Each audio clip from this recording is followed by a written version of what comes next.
하나님의 말씀은 고린도후서 7장 10절 하나님 말씀입니다. 설교 제목은 고민 좀 해보자, 고민해 봅시다 입니다. 제가 읽어보겠습니다.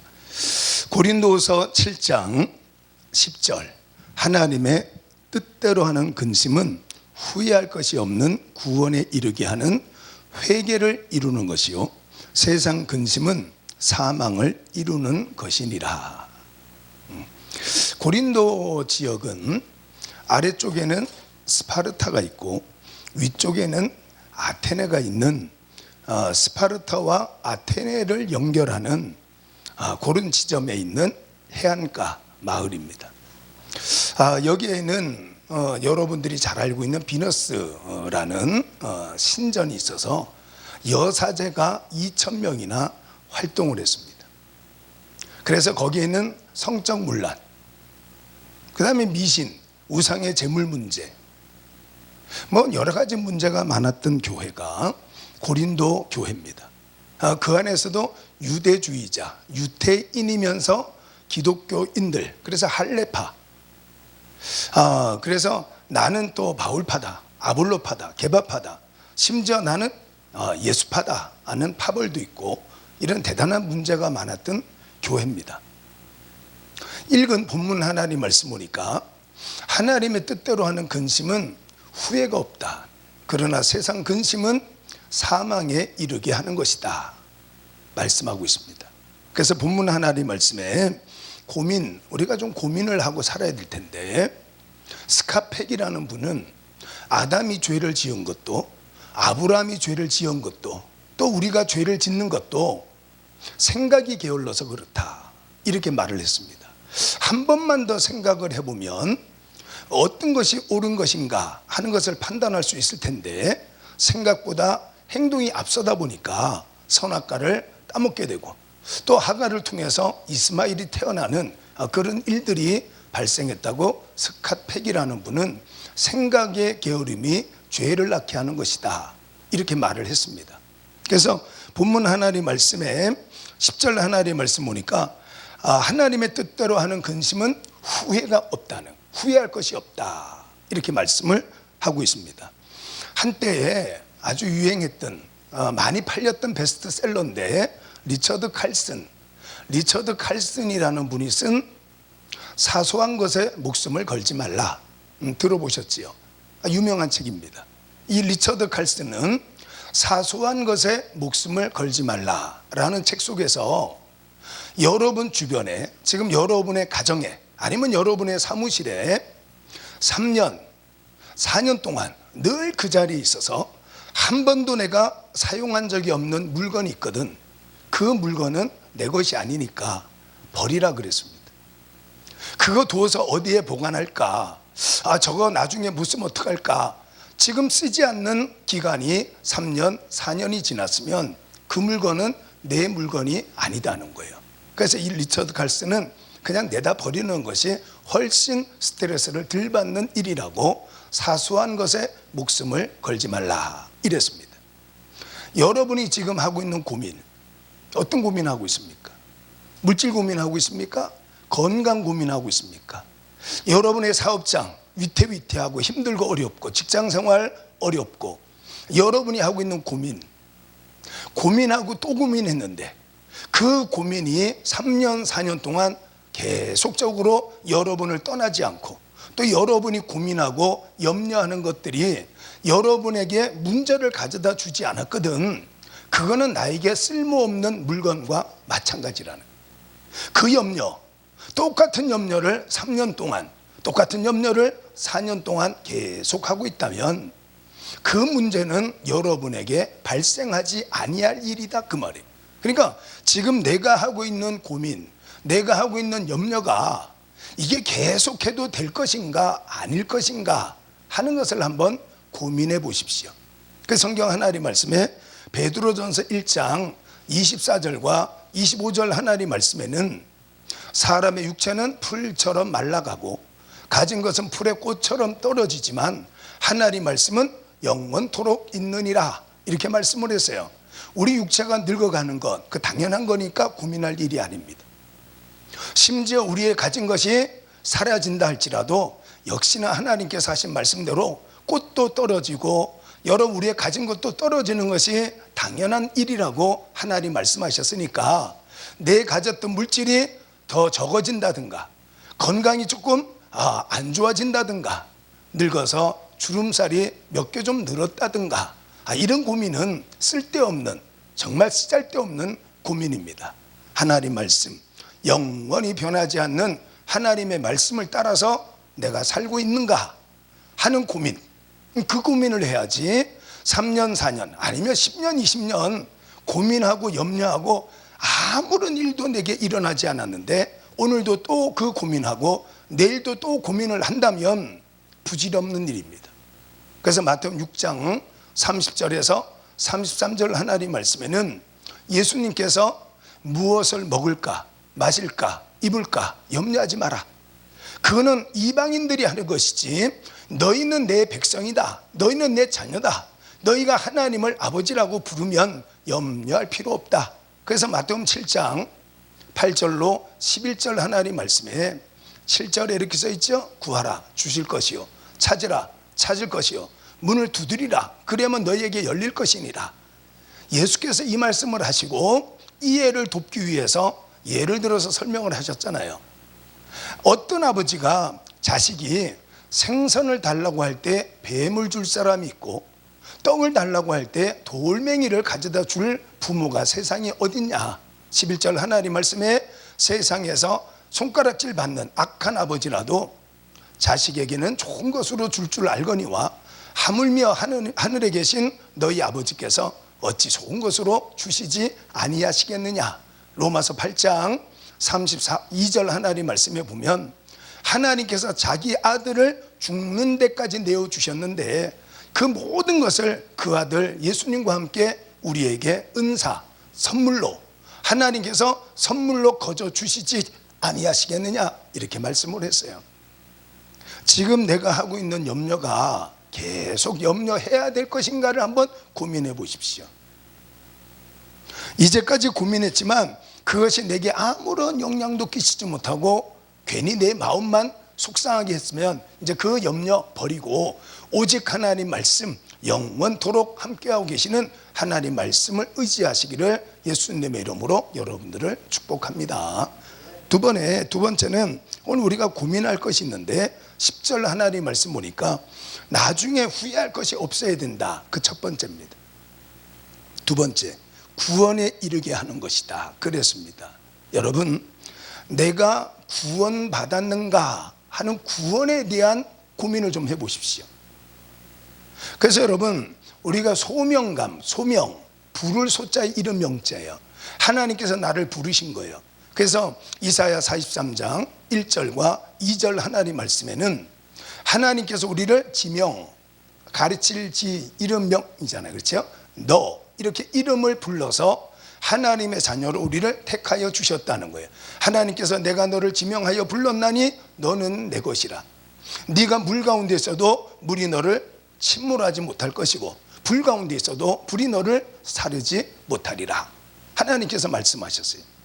내가 너를 지명하여 불렀으니 너는 내 거다. 물 가운데 있든 불 가운데 있든 사자굴에 던져지든 풀무불에 던져지든 여러 가지 힘들고 어려운 일이 있지만 하나님의 성령의 인치심을 받았거든 그 염려하지 마십시오. 내가 구원받을 만한가? 내 안에 내적 소명이 있는가? 남들이 볼 때는 참 믿음 좋은 집사님이고 믿음 좋은 장로님이신데 내 안에 그 확신이 있어야 됩니다. 그거를 내적 소명이라 그럽니다. 그래서 고린도서 13장 5절 하나님 말씀에 하나님 말씀하시기를 너 스스로가 너의 믿음을 시험하고 확증하라. 너 안에 하나님의 아들 예수가 없으면 너는 버리운 자라 그랬습니다. 얼마나 슬픕니까? 사도 바울은 로마서 7장 23절로 25절 하나님 말씀에는 나는 하나님 말씀대로 살고 싶지만 오늘도 죄짓고 있는 내 모습을 보니까 너무 안타깝다는, 그래서 내 안에서 하나님의 법과 육신의 법이 다투는도다. 오라 나는 곤고한 자로다. 누가 나를 여기에서 건져낼 것인가 하고 고민을 했습니다. 고린도전서 9장 27절 하나님 말씀에는 내가 날마다 내 몸을 쳐서 복종하게 함은 내가 남에게 전파한 이후에 내가 도리어 버림을 당할까 두려워함이니이다. 이렇게 써 있습니다.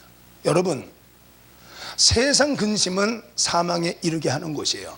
그러나 하나님의 뜻대로 하는 근심은 구원에 이르게 하는 것이다. 그랬습니다. 여러분, 나 구원받았다 이렇게 말할 수 있는 구원의 확신이 내 안에 있는가? 남 신경 쓸 필요 없습니다. 내 안에 있는가? 그래서 주기철 목사님이 천국과 놀랄 일이 세 가지가 있는데, 하나는 천국에 올 것 같은 분이 천국에 오지 못하고 지옥에 갔을 때, 또 하나는 저 사람은 천국에 올 수 없을 것 같다고 여겼던 분이 천국에 와 있는 것을 발견할 때, 그 다음 세 번째는 나 같은 죄인이 천국에 왔구나.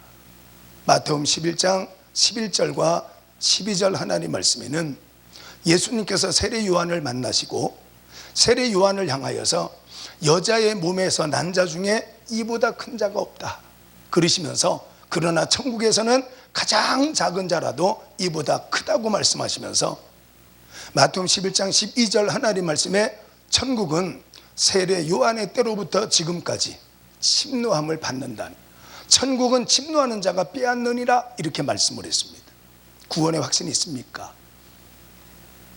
구원의 확신이 있습니까, 여러분? 하나님 살아계시다 믿어지십니까? 지식이 아니라, 공부해서 아는 예수가 아니라 믿어지십니까? 예수님께서 마태복음 16장 15절 하나님 말씀에 제자들, 택함받은 제자들을 향하여서 너희는 나를 누구라고 하느냐 물어보셨습니다. 일반 사람들은 많은 옛날 선지자 중에 한 사람 같다고 생각을 했지만, 너희는 나를 누구라고 생각하느냐? 마태복음 16장 16절에 베드로의 고백입니다. 주는 그리스도시요 살아계신 하나님의 아들이시니이다. 바요나 시모나 네가 복이 있도다. 이를 알게 한 것은 혈육이 아니라 하늘에 계신 아버지께서 알게 하신 것이다. 이렇게 하면서 예수님께서 베드로 얼마나 칭찬했는지 몰라요. 자, 그런데 그 베드로가 얼마나 많이 예수님을 부인했습니까? 여러분, 구원의 확신이 있습니까? 가난하다 고민하지 말고, 하나님 먹고 입고 쓸 것을 주실 거니까 그 고민하지 말고, 내가 구원받았나? 내가 구원의 확신이 있는가? 정말 사드락 메삭 아벳느고처럼 풀무불에 던진다고 할 때 하나님 살아계시니까 하나님 우리를 구원하실 것이다, 왕의 손에서도 우리를 건지실 것이다, 이 믿음의 고백을 왕 앞에서 당당하게 말할 수 있는 믿음이 내게 있는가? 남들은 모르지만 자기 스스로는 잘 알거든요. 구원의 확신. 자, 세 번째, 한 번 더 고민. 우리가 한 번 더 하나님의 뜻대로 고민. 오늘 여기 하나님 말씀 보니까 회개를 이루는 것이라 그랬지요. 죄입니다. 죄에 대해서 고민 좀 해야 됩니다. 여러분도 저도. 로마서 3장 10절 하나님 말씀에는 의인은 없나니 한 사람도 없다 그랬습니다. 누구나 다 죄인입니다. 그렇기 때문에 남의 죄를 지적할 만큼의 여유가 우리에게는 없습니다. 야고보 4장 13절 하나님 말씀에 너희의 인생은 잠시 있다가 사라지는 안개와 같다. 너희는 내일 일을 알지 못한다네. 잠언 27장 1절에도 말씀하셨죠. 너는 내일 일 자랑하지 마라. 오늘 하루 동안에 무슨 일이 일어날는지 알지 못함이니라 그러셨습니다. 죄에 대해서 고민 좀 해야 됩니다. 양심의 가책. 하나님 말씀을 듣다가 보니까 찔림받는 것이 있거든. 그 죄에 대해서 어떻게 하면 내가 죄에서 벗어나서 하나님 보시기에 아름다운 성도의 삶을 살 것인가? 어디 가든지 내가 떳떳하게 나 예수님 믿는 사람이다 이렇게 말할 수 있는 그런 믿음의 모습으로 살 것인가? 내 안에 죄를 두고 아무렇지도 않은 것처럼, 제 경우에 그랬습니다. 뻔뻔스럽게. 저는 저를 압니다. 그 제가 제일 부담스러워하는 말이, 저는 아직 나이가 이렇게 많아 안 보이지 않습니까? 근데 30대부터 주례를 서왔어요. 학생들도 가르치고, 또 뭐 기본적으로 목사의 삶을, 전도사 또 목사의 삶을 뭐 한 35년 이렇게 살아왔으니까 가끔 가다가 존경합니다 라는 말을 들을 때가 있습니다. 존경합니다. 저는 저를 잘 압니다. 존경받을 만큼 깨끗하지가 않습니다.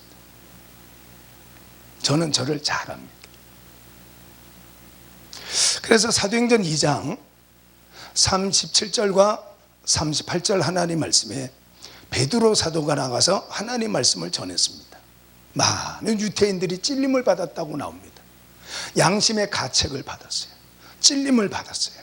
그래서 베드로에게 몰려왔습니다. 우리가 어떻게 하면 좋겠느냐고. 찔림을 받는데 우리 어떻게 하면 좋겠느냐고 물어봤습니다. 베드로가 말하지요. 38절에 회개하면 되지. 회개하면 되지. 찔림이 되거든 회개하면 되지. 주일 성수하라. 주일 성수를 못해요? 회개하면 되지. 11조 해라. 못하고 있으면 11조를 하면 되지. 사랑해라, 용서해라. 못하고 있으면 하면 되지. 어느 한 마을에 가뭄이 하도 심하게 가뭄이 져가지고 우물이 말라버렸다 그럽니다.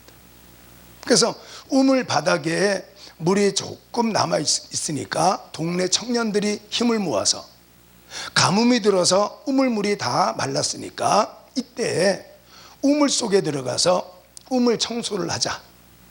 그래서 그 안에 고무신짝도 빠져있고 빨래하던 옷까지도 빠져있고 이러니까 동네 청년들이 우리가 지금 물이 빠졌을 때 들어가서 청소를 하자고 밧줄을 타고 내려가서 청소를 시작했는데, 그 안에는 죽은 토끼가 한 마리 있었습니다.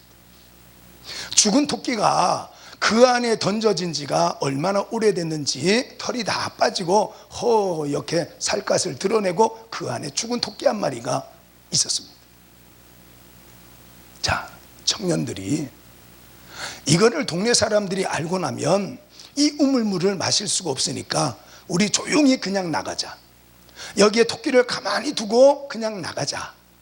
예를 들어서 그랬다면 그 청년들은 그 물을 어떻게 마시겠습니까? 그 죽은 토끼는 동네 무당이 구슬하면서 어느 한 사람에게 당신의 가정에 있는 여러 가지 우환을 물리치기를 원하거든 토끼를 죽여서 우물에 빠뜨려 두면 우환이 사라질 것이라는 무당의 말을 듣고 어느 한 사람이 던져 넣은 것이라는 거예요. 여러분, 내 안에 죽은 토끼 같은 썩어 있는 죄가 있다면 그걸 그냥 가만히 두고도 그 우물물을 마실 수가 있겠습니까? 본문 하나님 말씀이 그 말씀입니다. 하나님의 뜻대로 하는 근심은 후회가 없고 구원에 이르게 하는 것이고 회개하는 것이다. 그러나 세상 근심은 사망에 이르게 하는 것이다. 그랬습니다. 쓸데없는 고민하지 말고 하나님께서 기뻐하시는 고민, 내가 하고 있는 이 고민이 하나님께서 보시기에 잘하고 있다. 솔로몬처럼 하나님 나라 왕이 됐으니까 어떻게 하면 저 백성들을 잘 재판할 수 있을까요? 그런 고민 좀 하면 얼마나 좋겠습니까? 자, 후회하지 아니할 만한 고민, 구원에 이를 만한 고민, 내 죄를 다 벗어 던지고 누가 보더라도 저 사람 하나님을 믿는, 예수님 믿는 사람이구나, 참 멋진 분이구나 스스로도 인정할 만한. 그래서 죄 문제에 대해서는 한 번에 싹 고치면 너무 좋잖아요. 그래 저도 가끔 가다가 이게 내 문제야 이렇게 양심의 찔림, 가책을 받을 때 한 번에 고치면 너무 좋지요. 그렇지만 그게 안 되면 조금씩 이렇게 바꿔 나가는 거예요. 원래 하나님 말씀처럼 고민도 종류가 있으니까 좋은 고민에서 하나님 앞에 아름답게 쓰임받고 늘 마음에 부담 없는 믿음의 삶을 사는 아름다운 예수님의 자녀들이 다 되어지기를 예수님의 이름으로 여러분들을 축복합니다. 아멘.